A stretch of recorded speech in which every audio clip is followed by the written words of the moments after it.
Dear crypto and NFT gods, we're grateful for our bags pumping, and we're grateful for NFTs rising from the dead. But please, please, please, while we swim in a sea of green and many make generational wealth, please make NFTs not so damn boring. Amen. Okay, I don't mean to sound ungrateful here, but some of us are actually here as enjoyers. And if you've been around the block a few cycles now, you know when crypto's running like it's running right now, well, the NFT side of things can really slow down and it can really get boring. We're kind of getting in that phase right now. Tell you what though, I'll take this over last year's bear market anytime. All right, we do have some great stuff to talk about, like yesterday being a milestone day for art over on Bitcoin. Yeah, multiple collections actually over the past 2 days have really become the narrative of the NFT space right now. So this morning, we have to talk about this wonderful blooming art scene over on Bitcoin. And I'll tell you what, art on Ethereum actually had a pretty big day too. And we have maybe the biggest story of the week with Yuga Labs finding a home for their ApeChain. This is kind of a big deal. So guys, let's get right into it. Let's kick it off with a look at the market, starting with the Forkast 500 NFT index. And oh my goodness, yet again, we're starting the day in the green.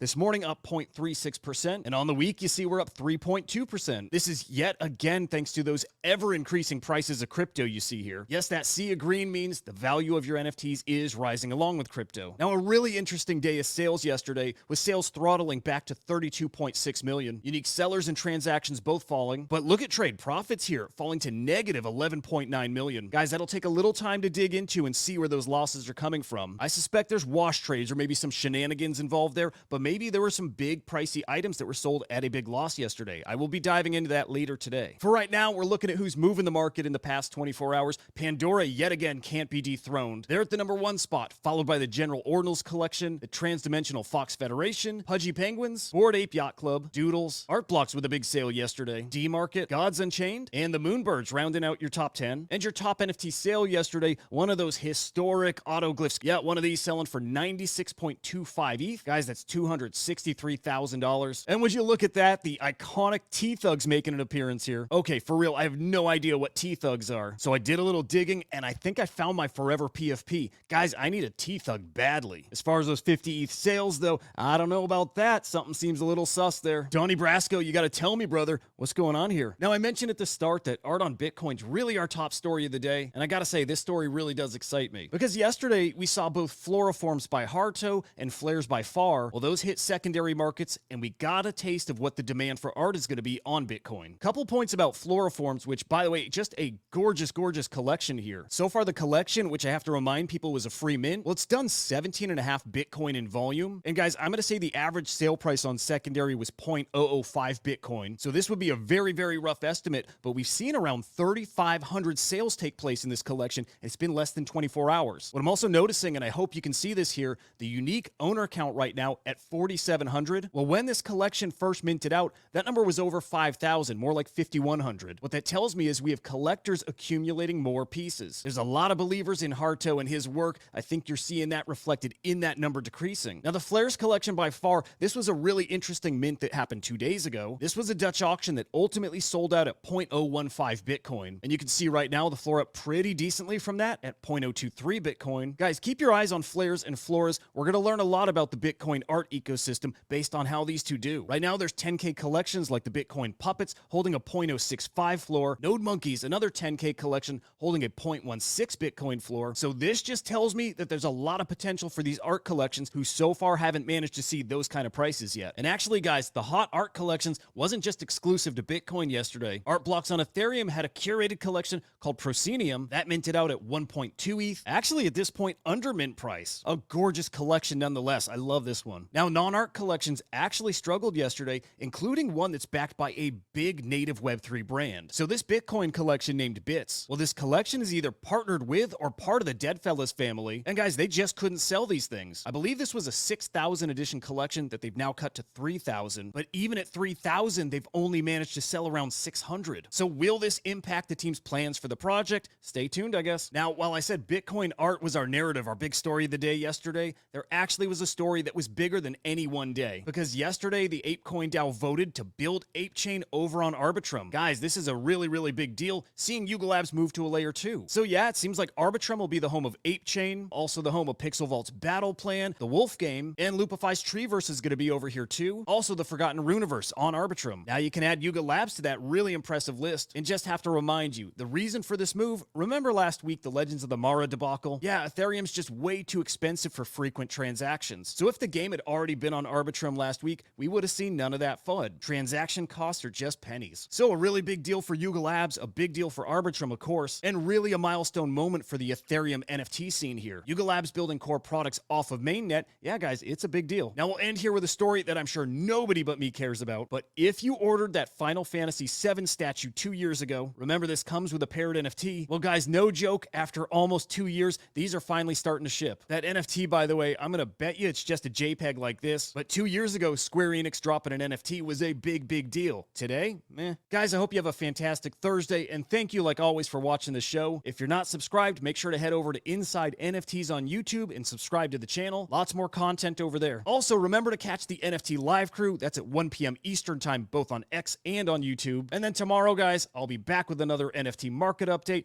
We'll touch on all the latest happenings. Remember, if it's happening in NFTs, I'm bringing you inside. Until the next time, I'll see ya.